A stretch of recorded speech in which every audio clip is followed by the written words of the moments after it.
sobat, minimal kita berjumpa lagi. Kali ini saya mereview film series dari Netflix yang berjudul Money Heist versi Korea, episode yang kelima. Dimana di episode yang keempat kita diperlihatkan aksi tipu muslihat profesor terhadap pihak kepolisian saat memasuki gedung tersebut. Berlin pun dihukum oleh profesor karena kelalaiannya. Tokyo menjadi pemimpin sementara dari kelompok tersebut. Tapi kita dikejutkan, satu orang dari tim khusus Kapten Cha bersembunyi di dapur gedung tersebut tanpa diketahui oleh pihak perampok.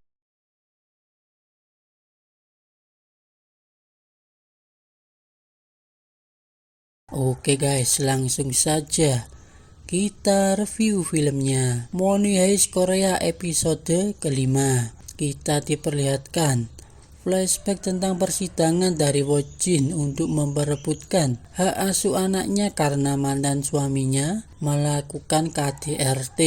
Wojin sudah mempersiapkan saksi kunci untuk memenangkan hak asuh anaknya, yaitu tulisan tangan dari ibunya sendiri yang bernama Park Pil-sun. Sidang pun ditunda minggu depan untuk menghadirkan saksi tersebut. Mantan suaminya adalah Kim Sang-man, yaitu seorang politikus yang sangat ahli perencanaan dan kandidat kuat untuk pemilihan presiden Korea Bersatu. Setelah pulang dari persidangan, ia diwawancarai oleh sejumlah reporter mengenai persidangan itu.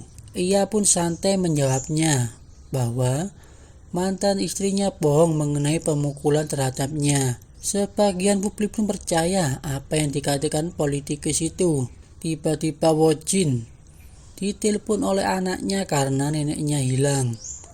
Akhirnya mereka menemukannya duduk sendirian di taman. Ternyata neneknya mengidap penyakit pikun. Wojin ingin menyembuhkan neneknya, tapi ia menolaknya agar ia tetap seperti ini, karena minggu depan ia akan menjadi saksi untuk hak asuh anaknya. Kalau penyakit ini diketahui oleh mantan suaminya, maka ia akan kalah dalam persidangan. Itulah kisah sedih Wojin dengan tegar memikul beban hidupnya yang sangat rumit. Profesor dan Wojin semakin dekat dan saling mencintai. Kapten Cha masih khawatir dengan keadaan anak buahnya yang masih terperangkap di sana. Tiba-tiba anak buahnya memberitahu bahwa ia mengirimkan sebuah sandi Morse untuknya, yang berarti penyusupan berhasil. Tiba-tiba Kapten Cha dijemput oleh seorang kepala Kementerian Keamanan. Ia menjelaskan kenapa tiap operasi mereka selalu bocor. Ia curiga ada pengkhianat di sana dan berasumsi bahwa Wojin adalah pengkhianatnya. Ia pun menunjukkan informasi rahasia tentang pengintaiannya tentang beberapa bulan sebelum perampokan. Profil salah satu perwira dari Korea Selatan diretas dan membocorkannya ke pers. Intinya, Inspektur Wojin bagian rencana perampok itu,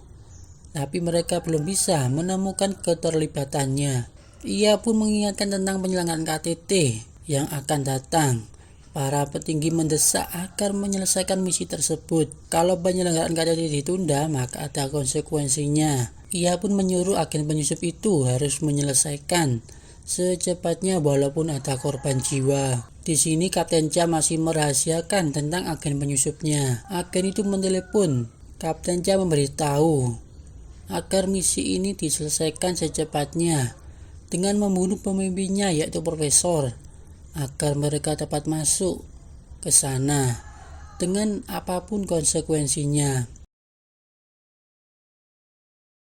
Berlin mempunyai penyakit yang membuat tangannya gemetaran. Ia pun meminta kepada Rio untuk mengambilkan obatnya, tapi ia tidak mau menolongnya. Nairobi memberi pengumuman penting kepada para sandera, yaitu Tokyo sebagai pemimpin dan Misun masih hidup. Para sandera gembira mendengar kabar tersebut. Kapten Cha di sini masih mencurigai Wojin. Setelah sampai di tanda Satgas, Wojin menelepon profesor untuk menanyakan kabarnya. Profesor pun menjawab sedang makan sandwich. Ia bermaksud untuk mengirim stok makanan kepada para sandera. Di sini, kepala kepolisian Yon meminta menukarnya dengan membebaskan Anne, tapi Wojin menolaknya agar kepercayaan dengan profesor tetap terjaga.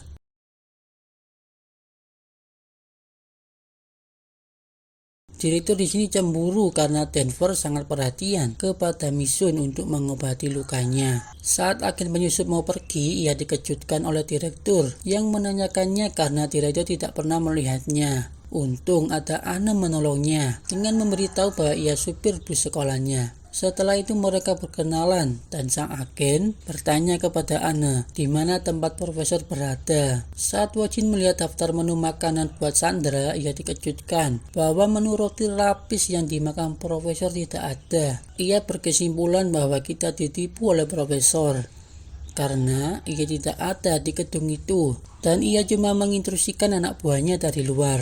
Sang profesor pun kaget mendengarnya. Wojin juga menjelaskan pasti ada mata-mata lain di sekitar kita dan akan melacak rute mobil yang digunakan perampok saat gedung itu. Mungkin kita bisa lihat keberadaan profesor sebelumnya.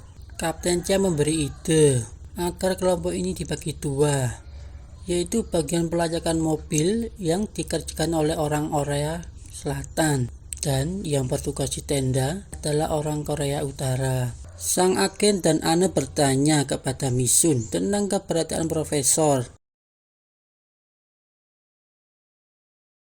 Direktur di sini mencari keberadaan Misun yang hilang.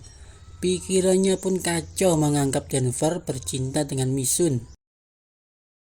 Ia pun menggedor pintu kamar mandi yang membuat kekacauan. Direktur di sini disuruh diam karena ia seorang polisi yang menyamar. Oslo pun datang menuju kamar mandi mengecek situasinya. Sang agen pun bersembunyi di salah satu kamar mandi tersebut. Oslo curiga dan memeriksa satu persatu kamar mandi itu. Mereka pun tegang dan ketakutan saat Oslo mengeceknya. Untung saat Oslo mau membuka pintu yang berisi sang agen, ia dipanggil oleh profesor. Profesor menanyakan kepada Oslo apakah mobil yang mereka gunakan sudah dihancurkan. Ia pun menjawab tidak bisa memastikannya karena ia pergi sebelum mobil itu dihancurkan. Profesor marah karena sidik jari mereka semua ada di mobil tersebut. Oslo mengatakan bahwa ia membawanya ke Yongji Carwall. Tokyo mengenal tempat itu. Ia menjelaskan setelah bersatunya Korea, pemesanan mobil dari Korea Utara semakin melonjak. Maka dari itu banyak pihak nakal yang mengambil keuntungan dengan menggunakan mobil bekas dari Korea Selatan dan mengganti beberapa bagian rusak lalu menjualnya.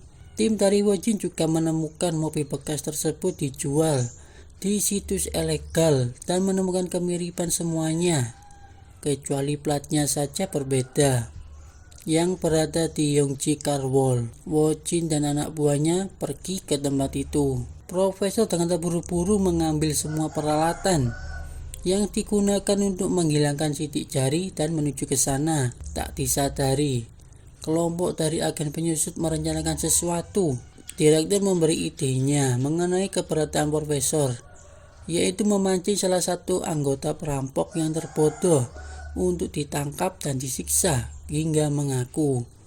Perampok terbodoh itu adalah Denver. Tiba-tiba ada seorang Sandra memberinya surat dan ternyata surat dari Misun yang isinya ia menunggunya di ruangan penyimpanan. Setelah sampai di ruangan penyimpanan, ia dipukul oleh sang agen hingga pingsan. Denver pun disiksa oleh mereka berdua hingga mengaku dan memberitahu keberadaan profesor. Direktur mencoba menebak-nebak siapa di antara perampok itu profesor. Ia beranggapan Tokyo lah sang profesor itu.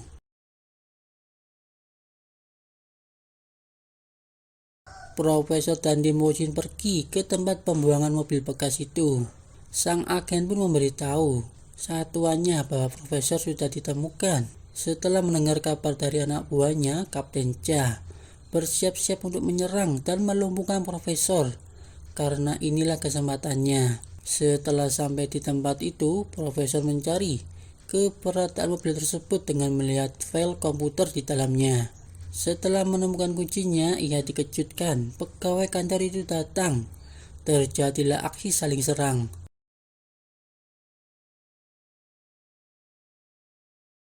Tim dari Wojin pun datang dan mencari keberadaan mobil itu. Sang agen pun membuat kekacauan guna melumpuhkan profesor dengan membunyikan alarm di gedung itu.